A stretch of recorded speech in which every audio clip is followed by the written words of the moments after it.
terjadi muktamar atau konferensi yang dilangsungkan oleh salah satu ormas di Indonesia. Salah satu ormas. Apa itu? Konferensi atau muktamar. Konferensi, ya, yang dilangsungkan oleh salah satu ormas di Indonesia yang terjadi di berbagai provinsi mengenai keinginan untuk tegaknya khilafah Islamiyah guna menegakkan syariat Islam secara kafah. Pertanyaannya, wajibkah umat Islam memiliki khalifah yang seperti Khulafaur Rasyidin yang menyatukan umat Islam di seluruh dunia untuk menegakkan syariat Islam, dan bagaimana keadaan kita sekarang yang belum bisa menjalankan syariat Islam secara keseluruhan? Berdosakah kita karena belum bisa menjalankan semuanya? Begitu Bu ya pertanyaannya. Wassalamualaikum warahmatullahi wabarakatuh. Bismillah. Pembahasannya terlepas dulu dari kelompok A, B, C, D. Kita kembali kepada syariat Nabi Muhammad. Bagaimana hukumnya mendirikan imam atau khalifah atau pemimpin? Disepakati semuanya bahwasanya imam itu wajib adanya. Kecuali dari kaum Khawarij yang mengatakan imam tidak wajib. Tapi semua, khususnya kaum ahli sunnati wal jamaati, adalah imam, pemimpin adalah wajib adanya. Harus kita menegakkan seorang pemimpin. Sebab kalau tidak ada pemimpin, berantakan. Semua ingin jadi pemimpin, menjadi perang parekrik, perang keluarga, perang suku, perang ini. Jadi pemimpin adalah, dalam syariat Islam hukumnya adalah wajib. Memimpin, menegakkan kepemimpinan adalah hukumnya wajib. Terserah bahasanya khilafah,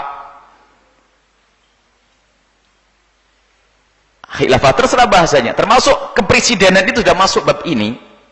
Karena pemimpin, ada masalah kebenaran dalam menegakkan syariat Islam, tinggal kita merayap di situ untuk menyempurnakan syariat Islam. Yang penting harus ada pemimpin.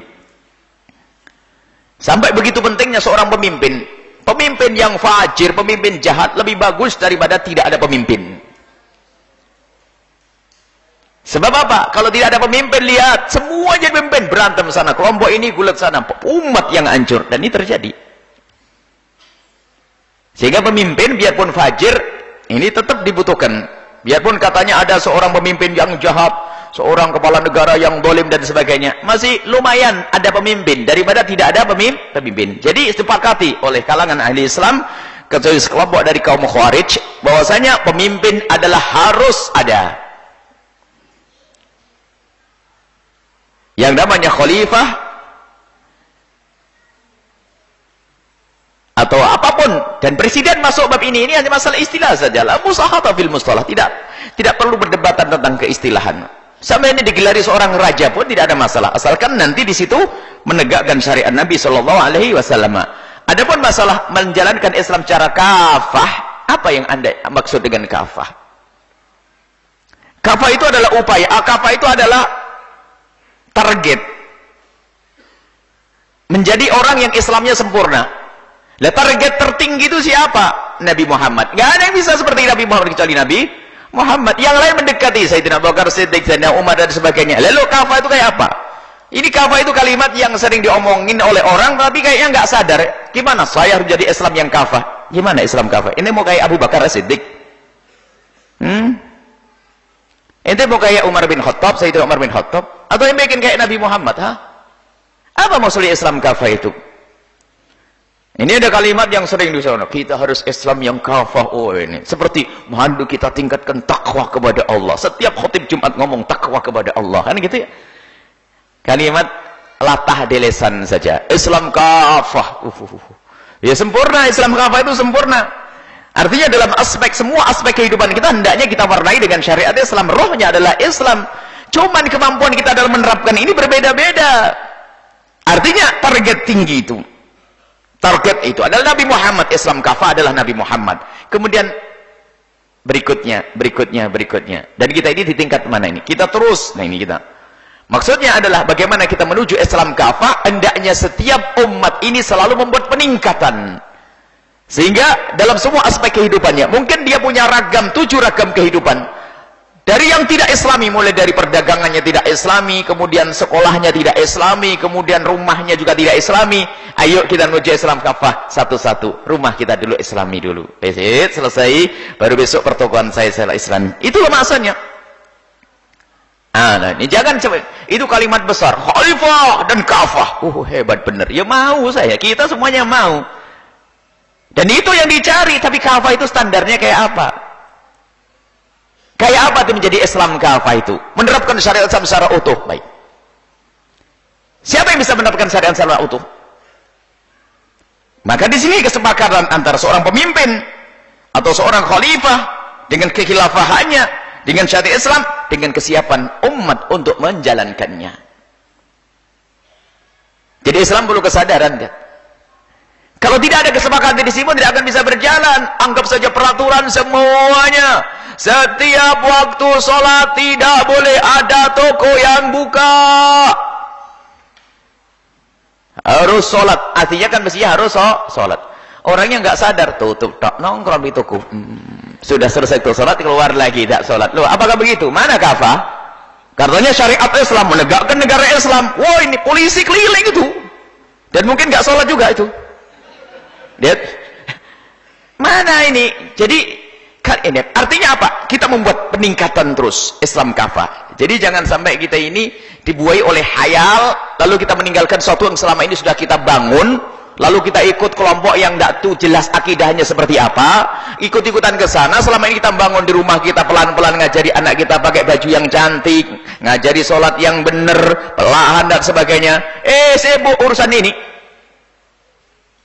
Urusan yang gede katanya ngurusi khilafah dan sebagainya. Tahu aja anaknya. Katanya memang megahkan syariat Islam, masuk ke rumahnya, anak istrinya nggak pakai kerudung, kan aneh.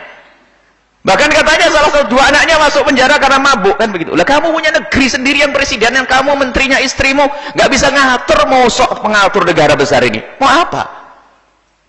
Tanpa kita melemahkan semangat orang yang ingin menegakkan syariat Islam, tidak. Akan tapi ketahuilah, secara umum dalam Islam adalah seorang pemimpin harus ada. Dan seorang presiden sudah bisa disahkan sebagai seorang imam. Bisa disahkan sebagai seorang imam. Adapun masalah undang-undang di bawahnya, ayo kita semuanya berusaha untuk menyempurnakan ini semuanya. Nah, ini seperti itu, imam sah. Bahkan kita pun dalam Islam, dalam akidah kita ahli sunnati wal jamaati, tidak boleh kita membuat satu kudeta. Kudeta tidak berkenakan. Keluar, bukan kudeta, keluar dari imam, biarpun imam itu katanya fajir. Sebab kalau engkau keluar dari seorang pemimpin, biar pemimpin itu tidak benar, akan terjadi keributan yang lebih besar lagi. Ini pengen punya negara kecil, gulet itu perbuatan. Sebab ini adalah zaman dulu di saat tidak ada pemerintahan, termasuk di daerah mana, daerah Somal atau mana itu, di saat tidak ada pemerintahan, wah berantem, tidak ada keamanan, tidak ada penegak hukum. Biarpun penegak hukum tidak adil, masih lumayan, masih ada penegak hukum. Jadi waktu itu berantem, pembunuhan, ini pembunuhan. Di atas waktu ada pembunuhan, siapa yang harus, kepada siapa menuntut keadilan ini? Ini berbahaya sekali, tidak ada pemimpin. Satu. Jadi pemimpin dalam Islam harus ada. Lah maka dari itu yuk kita berdoa, berusaha mengangkat pemimpin yang benar. Ini tugas kita. Pemimpin seorang muslim yang benar, yang bakal bisa menegakkan syariat Islam, dan kita bantu, kita dukung semuanya. Satu. Kemudian jika ada sekelompok yang ingin menyeru adanya menegakkan khilafah, khilafah seperti apa yang Anda inginkan? Mana konsep khilafahmu? Ini ada guyonan waktu Indonesia itu mau dibentuk dulu tuh. Guyonan tapi serius. Jadi tawar-menawar antara pakar-pakar politik, mungkin kaum nasionalis dengan Islamis. Itu dia tawar-menawar yang sangat luar biasa. Dengan nasionalis waktu itu adalah sudah sangat paham tentang bagaimana mengatur negara, karena mereka sudah akrab dengan kepemimpinan. Kalau bahasa sederhananya begini loh ya. Kalau seandainya Indonesia ini diserahkan kepadamu, hei Ustadz, gimana kau nyusun undang-undangnya? Bisa enggak? Apakah kau ajari Fathul Qorib sama Fathul Mu'in? Gitu. Ayo. Gimana mengatur undang-undang pidana, undang-undang perdata, kau rapikan? Ini. Jadi cenderung kita ini masalah. Ini harus ada punya persiapan kaum muslimin ini. Bagaimana menyusun Ada bunut bannya atau poin-poin atau pasal-pasal dalam Islam, dirapikan fikih. Jadi dulu ada dalam madhab Abu Hanifah itu ada ahkam adliyah, itu menyusun fikih-fikih yang sudah disesuaikan dengan metode penyusunan hukum-hukum modern itu. Jadi ada, dirapikan seperti itu.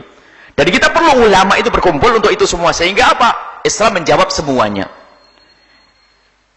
Dan kita tinggal mempersiapkan ini semua, dan negara membuka untuk ini. Tinggal siapa yang memperjuangkan. Sebab permasalahannya adalah perjuangan kita adalah tidak serius. Yang sudah nongkrong pun lupa, tidak berjuang lagi. Keasikan di kursinya sudah ongkang-ongkang, takut turun, akhirnya nggak berjuang lagi. Ini menjadi masalah juga, problem di negeri ini. Sampai guyonannya ada apa? Guyonan. Ini guyonan diungkapkan oleh seorang artis waktu itu. Tapi tak pikir omongannya ini kok ya keplek bener pas. Mantan artis yang jadi pejabat lebih serius menangani negara daripada mantan kiai yang jadi pejabat. Bener juga ini omongan kayaknya. Mantan kiai kalau sudah jadi pejabat, kalau mantan artis berjuang di sana membebaskan ini, misalnya, no. Apakah kiai yang lemah? Oh bukan, niatmu yang kurang. Hendaknya ini perjuangan ini harus tidak boleh berhenti. Ini kan guyonan, ini kan memukul berat, ini pukulan sebetulnya. Sampai suatu ketika saya hadir peresmian pondok, didatangi, kami hadir sebagai hadirin saja di luar Jawa sana. Dihadiri seorang gubernur, peresmian seorang pondok. Gubernur itu bahasanya tuh cantik, kalimatnya sedikit tapi nyelkit. Alhamdulillah, hari ini kita meresmikan sebuah pondok pesantren. Semoga ini pondok pesantren bisa benar-benar menjadi cikal bakal pendidikan yang benar di sini. Sebab sekarang banyak kiai yang meninggalkan pondok pesantren. Karena ini pejabat tuh, emang yang benar juga ini. Ada di Kalimantan sana waktu itu. Saya dengar omongannya, banyak kiai yang meninggalkan pondok pesantren. Semoga ini pondok pesantren ditunggui betul sama kiainya. Nah ini. Jadi ada hal-hal yang sebetulnya itu kritikan. Jadi ini di kalimat yang benar juga ini ya. Biarpun keluar dari seorang gubernur, ya, tapi kemudian dari seorang artis yang, jadi lihat artis lebih banyak berjuang itu, lihat artis yang tokoh. Biarpun banyak juga dari artis yang enggak ini. Cuman kan yang ditampakkan kan begitu. Jadi kembali kepada masalah khilafah tadi. Yang kalau memang Anda pengen mendukung sebuah khilafah, sebenarnya kita dalam negeri Indonesia itu sudah ada kepemimpinan. Biarpun dalam Islam tidak ada istilah demokrasi, yang ada adalah syura. Akan tapi negara kita itu semacam ini itu, kita sebenarnya bisa memanfaatkan keadaan ini. Demokrasi itu adalah sebenarnya sarana untuk mencapai kepada tujuan. Tujuannya adalah mewujudkan seorang pemimpin. Biarpun secara dalam syariat Islam itu demokrasi tidak berlaku, sebab pikiran orang alim satu tidak sama dengan pikiran orang fasik. Pasti berbeda. Tidak bisa disamakan satu-satu. Akan tapi sebetulnya dalam kesempatan yang semacam ini di negeri yang katanya ingin menegakkan demokrasi, ini sebenarnya kesempatan bagi kita untuk membangun Islam. Membangun Islam, kejayaan Islam itu dengan kita. Kalau seandainya umat Islam itu sepakat, semuanya nggak usah noleh-toleh sana sini, yang aku pilih adalah begini, beresin. Umat Islam mayoritas semuanya. Nggak usah keluar fatwa nanti yang membingungkan bahwa saya pemimpin di luar Islam yang asalkan adil lebih bagus. Nggak usah ada fatwa yang aneh begitu. Kita perlu membangun kekuatan dalam Islam ini. Islam ini, kenapa? Yang kata ini demokrasi, memang kita tidak bisa, demokrasi tidak ada dalam Islam, adanya syura. Tapi pun sudah ada kesempatan bagi kita untuk menghadirkan pemimpin yang benar, pemimpin yang hebat. Karena siapapun boleh jadi pemimpin hari ini. Siapapun boleh menjadi seorang presiden hari ini. Biarpun dia adalah petani yang ada di kampung kita, boleh. Ini adalah secara teori kan begitu. Adapun masalah seluk-beluknya dalam memilih, kemudian kejahatan di dalam pemilihan, ini adalah urusan penjahat, itu kan bukan urusan kita. Kita berusaha saja. Baik. Jadi kemudian kalau Anda melihat orang yang ingin memperjuangkan kekhalifahan, kepemimpinan Islam, harus Anda kembalikan kepada akidah yang membawanya. Jangan tergiur dengan istilah syariat Islam itu sendiri, sebab ada di tempat lain negara yang mengatasnamakan Islam tapi tidak mewakili Islam sama sekali. Bahkan terjadi kezaliman di dalamnya kepada kelompok Islam yang benar, ahli sunnati wal jamaatil asy'ariyati. Jadi kelompok apapun yang menyeru kepada menegakkan syariat Islam, Anda jangan bergabung kecuali dia mau ikrar bahwasanya akidahku adalah akidah ahli sunnati wal jamaatil asy'ariyati sufiyati. Selesai. Kalau tidak, biarpun slogannya menggaung ke penjuru dunia, awas, hati-hati. Karena apa? Akidah ahli sunnati wal jamaati asy'ariyati, akidah-akidah yang benar, yang membawa syariat benar, syariat keindahan, tidak ada teror di dalamnya, menghargai pendapat orang lain, menghargai agama lain. Kemudian setelah itu apa? Dan ini adalah yang menguasai dunia selama ini. Tidak ada alim besar yang ada di dunia kecuali sanad ilmunya sambung kepada akidah asy'ariyah dan sufiyah, dan ikut akidah dalam beribadah, ikut kaum ahli tasawuf. Kalau tidak begitu, Anda jangan ikut, biarpun gedenya kayak apa. Ini kaidah sederhana. Jangan mudah tertipu dengan gebiar. Oh, dia menegakkan syariat Islam luar biasa, kita pun ingin menegakkan syariat Islam. Tapi kalau akidahnya tidak seperti itu, tidak, saya tidak boleh tergiur. Ini saja. Jadi konferensi-konferensi yang dilakukan dimanapun, ketahuilah akidahmu apa.